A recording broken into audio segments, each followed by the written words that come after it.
ఇప్పుడు చూడండి ఇక్కడ హాయ్ అని మెసేజ్ పెట్టాను నేను. దానికి రిప్లై వస్తుందనమాట. Hi this is Ramesh from going clinic. What can I do for you today?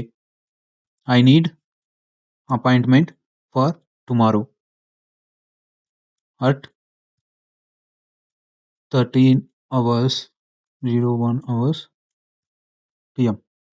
Okay. Already appointment ఉందంటున్నారు. So fix 1:30 PM. Name 11/06/1999. Email ID and so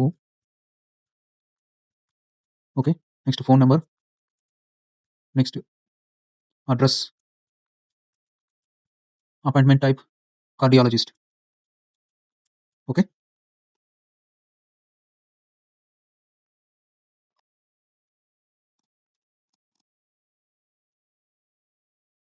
ఇప్పుడు మనం ఆడ ఎగ్జాంపుల్ చూసినాం గదా! నేనేమి కార్డియాలజిస్ట్‌కి ఇప్పుడు నేను అపాయింట్మెంట్ బుక్ చేసుకున్నాననమాట. అదేమి ఆటోమేటిక్‌గా ఇక్కడ ఇదేమైంది టైమ్ అనేది తీసుకొని ఆటోమేటిక్‌గా ఇదేమి 1:30 పీఎంకి అపాయింట్మెంట్ బుక్ చేసింది. సో, ఇక్కడ డేట్ తప్పుంది. ఎందుకంటే మన సిస్టమ్ ఇన్‌స్ట్రక్షన్స్‌లో తప్పుంది కాబట్టి ఇలా తప్పున్నదనమాట. అది గూడా ఎలా ఏమనేది చూపెడతాను. సో, ఇది అర్థమైంది గదా! ఇప్పుడు ఇది చూడండి కార్డియాలజిస్ట్‌కి అది తీసుకునిందనమాట. సో, ఇప్పుడు మనం ఏం చేస్తాము, ఇప్పుడు నేను వర్క్ ఫ్లోని కొత్తగా ఒకటి క్రియేట్ చేస్తాను. క్రియేట్ చేసే దీనికి ఏం చేస్తాను ఇక్కడ టెలిగ్రామ్‌లోకెళ్ళిందని టెలిగ్రామ్‌కెళ్తాను. టెలిగ్రామ్‌లో వచ్చిందనేసి ఆన్ మెసేజ్ ఉంది చూసారా ఇక్కడ? ఈ ఆన్ మెసేజ్‌ని క్లిక్ చేస్తాననమాట. ఆన్ మెసేజ్‌ని క్లిక్ చేసిన తర్వాత మళ్ళీ ఇక్కడ సేమ్ మనకు క్రెడెన్షియల్స్ అడుగుతుంది. సో, నేను ఆల్రెడీ క్రెడెన్షియల్స్ పెట్టినాను కాబట్టి నాకిక్కడ కనపడిస్తాంది. సో, మీరు క్రియేట్ న్యూ క్రెడెన్షియల్స్‌లోకి పోయిందని క్లిక్ చేసినారంటే ఆటోమేటిక్‌గా అదేం చేస్తుంది తీసుకుంటుందనమాట. ఓకేనా? టెలిగ్రామ్‌ని యాడ్ చేశామనమాట. టెలిగ్రామ్‌ని యాడ్ చేసిన తర్వాత మళ్ళీ ఏం చేస్తున్నాము, మనం చాట్ మోడల్‌ని తీసుకుంటాము. ఏఐ ఏజెంట్‌ని. ఇంతకుముందు నేను నా వీడియోస్ చూస్తంటే మీకే అర్థమవుతుంది. సో, ఇక్కడ చూడండి నేను ఏఐ ఏజెంట్ తీసుకున్నాను. ఏఐ ఏజెంట్ తీసుకున్న తర్వాత మళ్ళీ ఏం చేస్తానిక్కడ, నేనిక్కడ చేయాల్సిన మొత్తము ఇక్కడ ఓపెన్ ఏఐ మోడల్. ఇంతకుముందు మీరు గాని చూసుంటే దీన్ని ఖచ్చితంగా మీకు అర్థమవుతుంది. నేనెందుకు ఇక్కడ దీన్ని చేస్తన్నాను అనేసి. ఇప్పుడు ఇక్కడ వచ్చిందనేసి మీరు క్రియేట్ న్యూ క్రెడెన్షియల్‌కి పోయినారు అంటే ఇక్కడ కొత్తగా మీ ఏపీఐకి అవంతా మీరు యాడ్ చేయాల్సొస్తుంది. నాకు కామెంట్‌లో ఒకతను క్వెషన్ చేశారనమాట. ఓపెన్ ఏఐకి మనీ ఏమన్నా పే చేయాల్సొస్తుందా అనేసి. నేనిప్పుడు మీకు చూపెడతాను నాది. నా గూగుల్ ఓపెన్ ఏఐకి ఎంత డబ్బులు కట్ అవుతుంది, ఏమి నేనెంత యూజ్ చేసినాను అనేసి. ఇక్కడ చూడండి నేను platform.openai.comలోకెళ్ళాననమాట. ఇక్కడికెళ్ళిన తర్వాత నేను లాగిన్ చేస్తాను. సో, ఇప్పుడు నేనిక్కడికొచ్చాననమాట. ఇది నాది ఓపెన్ ఏపీఐకి. ఇక్కడికొచ్చిందనేసి నేను బిల్లింగ్‌లో చూస్తాను. నాది ఎంత డబ్బులు కట్ అయింది ఏమి అనేసి. క్రెడిట్ బ్యాలెన్స్ అంటే నేను $10 నేను ఆల్రెడీ ఏసి పెట్టినాననమాట. దాంట్లో నాకు ఎంత డెబిట్ అయినదంటే 33 డెబిట్ అయిందనమాట. సో, నేను $10 నేను యాడ్ చేసి పెట్టాను క్రెడిట్ కార్డ్ ద్వారా. సో, నాకు ఒకతను కామెంట్ చేసినాడనమాట. సార్ దీనికి మనీ ఏమన్నా పే చేయాలా అని. సో, మనీ ఏమి ఎక్కువగా డబ్బులు ఖర్చు కాదు. కానీ దీంట్లో వచ్చిందనేసి మనము క్రెడిట్ కార్డ్‌తో దీన్నేం చేయాలా, మనము జనరేట్ యాడ్ చేసుకోవాలనమాట. క్రెడిట్ కార్డ్ వెరిఫికేషను అంటే $10 మినిమమ్ దాంట్లో యాడ్ చేసి పెట్టుకున్నాంరా అంటే, మనకు ఇప్పుడు ఇక్కడ యూసేజ్‌లో చూపెడతాను మీకు. ఎంత యూజ్ అయింది ఏమి అనేసి ఇక్కడ చూపెడుతుంది మీకు. ఇక్కడ చూడండి టోటల్ టోకెన్స్ ఎన్ని 1,94,528 టోకెన్స్ యూజ్ అయిందనమాట. ఎప్పుడు మే 4 తేదీ. సో, నేను ఇంతకుముందు వీడియోస్ చేసినాను చూడండి అప్పుడు. ఇది చూడండి ఇది మే 4 తేదీ 68 రిక్వెస్ట్ నెక్స్ట్ మే 15 అంటే ఈరోజు. నేను ఈరోజు వీడియో చేస్తున్నాను కాబట్టి ఇక్కడ 45 రిక్వెస్ట్‌లొచ్చింది. సో, అంటే టోటల్ స్పెండ్ ఎంత ఇక్కడ చూడండి మీకే అర్థమవుతుంది 0.07. సో, దీన్ని బట్టిందనేసి మీకేం అర్థమవుతుంది $1 అంటే 60, 50 రూపీస్ కంటే కూడా తక్కువనమాట. రూ. 7 సంథింగ్ అలా ఉంటుంది. రూ. 10 అలా ఉంటుంది. సో, మీకు అర్థమైంది గదా! మీరు క్రెడిట్ కార్డ్ గాని, డెబిట్ కార్డ్ గాని ఉంటే దీన్ని డబ్బులు ఏమి ఎక్స్‌ట్రాగా ఖర్చు కాదు. నేను ₹150 అరౌండ్ అవుతుందని చెప్పినాను. సో, 500, 450 దానికంటే కూడా తక్కువ 100 కంటే తక్కువగా అవుతుంది. సో, మీరు యూజ్ చేయాలనుకున్నప్పుడు మీరేం చేయొచ్చురా అంటే దీంట్లోకి పోయిందని ఇలా అకౌంట్ క్రియేట్ చేసిందని ఇలా చేసినార్రా అంటే మీకు అంత ఇదవుతుందనమాట. ఇప్పుడు నేను చూపెట్టినాను గదా! ఇక్కడ చూడండి నాకు ఎంత స్పెండ్ అయిందనేసి మీకే ఇక్కడ అర్థమవుతుందనుకుంటాను. ఇక్కడ చూడండి $0.07 ఇప్పటిదాకా నేను స్పెండ్ చేస్తున్నాననమాట. ఇక్కడ లాస్ట్ 1 మంత్‌గా ఇంతే నాకయిండేది. అర్థమైందా? మీరు ఇంకా ఏదన్నా మీరు ఇక్కడ చూడండి చార్ట్ కంప్లీషన్ 135 ఎంత టోకన్‌లనేసి ఇక్కడ చూడండి 1,94,528 టోకన్స్ నేను యూజ్ చేసిన్నాను ఇప్పటిదాకా. సో, మీకు అర్థమైందనుకుంటాను. సో, మీరు ఎక్కువగా దీన్ని ఆహ్, ఎక్కువ మనీ పే చేయాలనేసి మీరేమి భయపడకండి. మీరు ట్రైనింగ్ పర్పస్ కోసం మీరు నేర్చుకోవాలనుకున్నప్పుడు ఖచ్చితంగా దీన్ని ఇలా క్రియేట్ చేసిందనేసి మీరు నేర్చుకోండి. ఇక్కడ చూడండి 4 మినీ ఇంకాని నాకు ఎక్కువొచ్చిందదనమాట. అంతా 4 మినీ ఈడ టెస్ట్ ఎంబెడ్డింగ్ మోడల్ 3 ఓకే. నేను రాగ్ గురు ఏజెంట్ గురించి చెప్పినప్పుడు దాంట్లో నేను యూజ్ చేసినాను కాబట్టి సో, 7 తారీఖున అక్కడ నాకు $0.035 స్పెండ్ అయిందనమాట. సో, ఇలా మీకు అర్థమైందనుకుంటాను. ఇప్పుడు నాకు ఒకతను కామెంట్ చేసినాడు కాబట్టి ఆ కామెంట్‌కి నేను రిప్లై ఇస్తన్నాను. సో, మనీ అనేది ఎక్కువ కాదు. మీరు దాని గురించి మీరు టెన్షన్ పడొద్దండి. ఓకేనా? ఇప్పుడు ఇక్కడ మీ ఓపెన్ ఏఐ మోడల్‌కు వచ్చినాము. ఈడ ఓపెన్ ఏఐ మోడల్ ఎలా చేసుకోవాలి ఏమనేది చూసినారు గదా! Next memory. సింపుల్ మెమరీని మనం ఏం చేస్తాము? యాడ్ చేస్తాము. ఓకే. నెక్స్ట్ ఇక్కడ టూల్‌లో వచ్చిందని మనం ఏం చేస్తాము? గూగుల్ షీట్‌ని యాడ్ చేస్తాం. ఎందుకంటే మన అపాయింట్‌మెంట్ మొత్తము మనం ఎక్కడ గూగుల్ షీట్‌లో చేయాలి కాబట్టి, సో, గూగుల్ షీట్‌లో నేను అపాయింట్‌మెంట్ చేస్తాను. సో, ఈ గూగుల్ షీట్‌లు కూడా నేను ఇంతకుముందు చూపెట్టినాను. సో, నేను ఇక్కడ ఆల్రెడీ యాడ్ చేసి పెట్టిన్నాను కాబట్టి, మీరు చూడండి ఇక్కడ షీట్ విత్ డాక్యుమెంట్ ఉన్నన్ని. నెక్స్ట్ గెట్ రోస్ అంటే రోస్‌లో ఇంకా మనం ఇన్ఫర్మేషన్ తీసుకుంటాను. సో, నేను ఇక్కడ ఏం చేస్తాను? ఆహ్ అపాయింట్‌మెంట్. ఇక్కడ చూడండి అపాయింట్‌మెంట్ అనేసి ఉంది కదా! ఇవి సెలెక్ట్ చేసుకుంటాను. ఈ సెలెక్ట్ చేసుకున్న తర్వాత నేను మీకు ఇంతకుముందు ర్యాగ్ గురించి చెప్పినప్పుడు నేను గూగుల్ షీట్ గురించి చెప్పినాను. ఫస్ట్ వీడియో చేసినప్పుడు దీని గురించి మొత్తం చెప్పాననమాట. సో, మీరు ఒకసారి అది కూడా చూడండి. కంప్లీట్‌గా మీరు ఈ సీరీస్ చూస్తా వచ్చినారంటే మీకే అర్థమవుతుంది. ఓకేనా? నేను ఇప్పుడు ఇక్కడ షీట్ 1 సెలెక్ట్ చేసుకున్నాను. దీంట్లో ఇంకేం చేయొద్దండి. నెక్స్ట్ బ్యాక్ రండి. ఇది ఇప్పుడు ఎలా పనిచేస్తుంది ఏమనేది చూద్దాము ఒకసారి. టెస్ట్ వర్క్ ఫ్లో ఇచ్చాను. So, subnode simple memory. Okay. ఇక్కడ ట్రిగ్గర్ అయిందనమాట. అంటే ఇక్కడ మెసేజ్ వచ్చింది. ఓకే. ఇప్పుడు మనం ఏం చేస్తాము? ఇప్పుడు మనకిక్కడేమొచ్చింది సబ్‌నోడ్ సింపుల్ మెమరీలో ఏదో ఎర్రర్ ఉంది. సో, మనం ఏం చేస్తాము? ఇక్కడికొస్తాము. ఇక్కడొచ్చిందేమి connected chart trigger node. So, define below అంటే మనమే ఆటోమేటిక్‌గా ఇక్కడ కీని అనేది సెట్ చేస్తామనమాట. నేనేం చేస్తాను? ఇక్కడ చార్ట్ ఐడీని నేను తీసుకుంటాను. ఈ చార్ట్ ఐడీని ఇక్కడ కీగా వేస్తాను. అంటే ఈ చార్ట్ ఐడీ ప్రకారము దీన్ని మెమరీలో సేవ్ చేసుకుంటుందనమాట. అర్థమవుతుందా? అంటే ఈ చార్ట్ ఐడీ ప్రకారం ఇదేం చేస్తుంది? మెమరీలో సేవ్ చేసుకుంటుంది. ఓకేనా?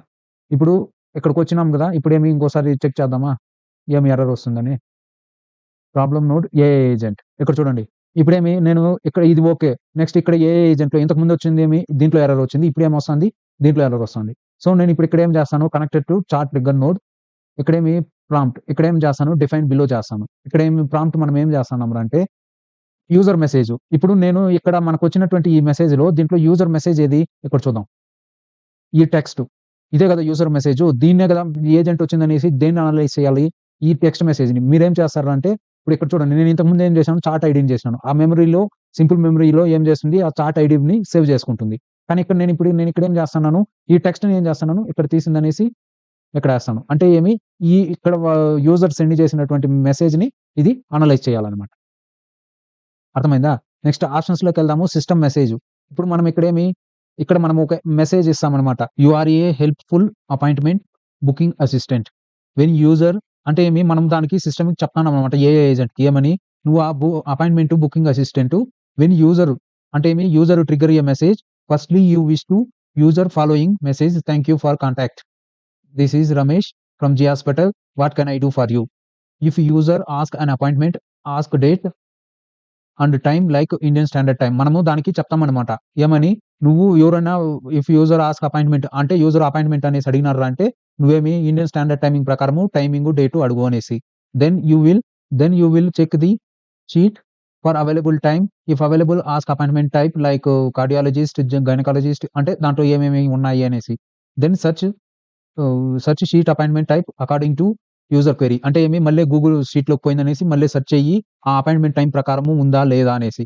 If available proceed with the details mentioned in the అంటే నేను గూగుల్ షీట్‌లో ఏమైతే పెట్టినానో అంటే name, date of birth, email ID, phone number ఇవంతా. దీన్ని అడుగు ఒకసారి అనేసనమాట. అర్థమైందా? ఇదనమాట. ఇది ఇప్పుడు అంతా అయిపోయింది గదా! నెక్స్ట్ ఇప్పుడేం చేస్తాము? ఇక్కడ టెస్ట్ సెటప్ చేద్దాం. ఎందుకు? ఇక్కడ మొత్తం నోడ్ ఎగ్జిక్యూట్ అయిపోయిందనమాట. ఓకేనా?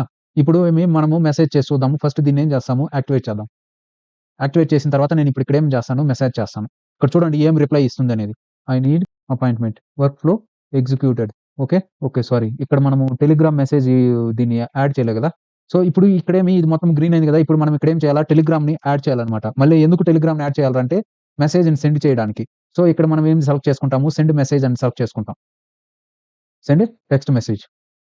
ఇక్కడ చూడండి టెలిగ్రామ్ అకౌంటు ఇవంతా సేము. నెక్స్ట్ వచ్చిందండి చార్ట్ ఐడీ. చార్ట్ ఐడీ నేను ఇంతకుముందు ఎక్కడ నుంచి చేసుకున్నాను. సో, ఇది. ఇక్కడుంది చూసారా చార్ట్ ఐడీ. ఇది. దీన్నేం చేస్తాను? దీన్ని తీసుకొని ఇక్కడేస్తాను. ఓకే. ఇది చార్ట్ ఐడీ అనమాట. ఈ చార్ట్ ఐడీ ప్రకారము అంటే ఎవరైతే ఈ చార్ట్ ఐడీ ప్రకారము వేరే యూజర్ ఎవరైనా సెండ్ చేశారనుకోండి. ఇప్పుడు ఒక 10 మంది సెండ్ చేస్తన్నారంటే వాళ్ళకి ఆ చార్ట్ ఐడీ అనేదేమి సెపరేట్‌గా వస్తుందనమాట. Next text message. ఇక్కడ టెక్స్ట్ మెసేజ్‌లో ఏం చేయాలా? ఇక్కడ ఈ టెక్స్ట్ ఉండదు చూడండి. ఇదనమాట. దీనికి మనము రిప్లై ఇవ్వాలి. ఓకేనా? ఇప్పుడు ఇది అయింది కదా! ఇప్పుడు నెక్స్ట్ స్టెప్ చేద్దాం. ఇక్కడ చూడండి మెసేజ్ వచ్చుంటది. I need appointment this was said. Okay. Oh! Sorry ఇక్కడ మనకు ఇది. మనం ఏం చేయాలా? ఇది తప్పు చేసినాం. ఇక్కడ ఏం చేయాలా మనము? దేని మెసేజ్ ఇవ్వాలా? ఈ మెసేజ్ ఇవ్వాలా. చూసారా? ఇప్పుడు చూడండి ఇక్కడ నేను చేసిందేమి ఐ నీడ్ అపాయింట్‌మెంట్ అనేది నా మెసేజ్ ఉందన్నమాట. సో, మీరేం చేయాలంటే అవుట్‌పుట్ అంటే మనం దేన్ని మనము ప్రొవైడ్ చేయాలో దానికనమాట. సో, ఇప్పుడు ఇక్కడ ఏం చేసినాను, ఇక్కడ అవుట్‌పుట్ ఇచ్చినాను. ఇప్పుడేమి దీన్ని టెస్ట్ చేసినానురా అంటే ఇక్కడ చూడు. ఇక్కడొస్తుంది. Should please provide me with date and time. Would you like to book appointment and Indian standard time. ఓకేనా? ఇప్పుడు అర్థమైందా? అంతా ఓకే అయిపోయింది. ఇప్పుడు మనం ఏం చేస్తాము అపాయింట్‌మెంట్‌ని అప్డేట్ చేస్తాం. అప్డేట్ చేయడానికేమి షీట్‌ని తీసుకుంటామనమాట. గూగుల్ షీట్‌లో తీసుకున్న తర్వాత ఇక్కడేమి set automatically sheet within document ఇక్కడేం చేస్తాము గెట్ రో ఇంతకుముందు తీసుకున్నాము. ఇప్పుడేం చేస్తాము అపెండ్ రో చేస్తాం. ఇక్కడేమి షీట్ అపాయింట్‌మెంట్. ఓకే. నెక్స్ట్ ఏమి షీట్ 1 మన దగ్గర ఉండేది అదే గదా! Map map automatically. ఓకే. మనమేమి ఆటోమేటిక్‌గా మ్యాప్ అవ్వడానికి చెప్తాన్నామనమాట. సో, మనం ఏం చేస్తాము అపాయింట్‌మెంట్ టైమ్‌కి అపాయింట్‌మెంట్ దీని ప్రకారము మనము సెట్ చేస్తాం. ఓకేనా? ఇప్పుడేమి 2 నేను చేసినాను. ఇప్పుడు మళ్ళీ ఓసారి మెసేజ్ చేసి చూద్దాం. హాయ్ అని మెసేజ్ చేసినాను. ఇప్పుడు ఇక్కడేమి ఇక్కడ ఫస్ట్ మెసేజ్ ఉంది గదా! ఇక్కడ మెసేజ్ ఏముంది? Hi this is Ram from G hospital. Same అదే మెసేజ్ వచ్చింది చూడండి. Appointment for 16th 05/25 at 20:20 PM. నేను అపాయింట్‌మెంట్ అడుగుతాననమాట 20:20 అంటే ఏమి ఇక్కడ ఆల్రెడీ 8:30 పీఎంకి ఉండాలి. ఇస్తుందా? ఇది ఏం మెసేజ్ ఇస్తుందో చూద్దాం. The appointment 16th May already booked another patient. So, would you like to choose another. So, మనం ఏం చేస్తాము 6:30కి అడుగుదాం. నేను టైము వేరేది చూజ్ చేసుకున్నాననమాట. ఇప్పుడేమి అది అవైలబిలిటీలో ఉంది కాబట్టి ఇదేం అడుగుతాంది. ఇది మన డీటెయిల్స్ అడుగుతాంది. So, Ram date of birth 11/5/89 next email address ఇచ్చాను. Okay. Next phone number. Next జీజీజీజీ ఇవి డీటెయిల్స్ అంతా ఇచ్చినాననమాట. ఇదేమి పేరు, డేట్ ఆఫ్ బర్త్ ఇది మొత్తం తీసుకునింది. Appointment type జనరల్‌లో తీసుకునిందనమాట. మనం స్పెసిఫిక్‌గా ఏం చెప్పలేదు కాబట్టి ఇక్కడ చూడండి. ఇది మొత్తం ఇక్కడేమి తీసుకునేసింది. ఓకేనా? అర్థమైందా? ఇప్పుడు ఇది ఎలా పనిచేస్తాంది ఏమనేది మీకు అర్థమైంది గదా! మనము ఇక్కడ మనకు సిస్టమ్‌కి మనం ఏం చేస్తాంరా అంటే ఇక్కడ దానికి ఇన్‌స్ట్రక్షన్స్ ఇస్తామనమాట. నువ్వు ఏ విధంగా పని చేయాలా ఏమనేసి. దానికి తగినట్టు అదేం చేస్తుందిరా అంటే ఆటోమేటిక్‌గా దానికి తగినట్టు ఆన్సర్‌ని దీన్ని క్రియేట్ చేసిందనేసి మనకు ఇస్తుందనమాట. ఓకేనా? అర్థమైందనుకుంటాను మీకు. మీకింకా ఏదైనా డౌట్ ఉంటే దయచేసి అడగండి. ఇప్పుడు ఇది బాగా అర్థమైందనుకుంటాను. నేనిక్కడ ఇది చూపెట్టాను సేమ్ గూగుల్ షీట్ ఇది అప్డేట్ చేసినాంరా అంటే మనం అప్డేట్ చేస్తుందనమాట ఆటోమేటిక్‌గా. ఓకేనా? Thank you.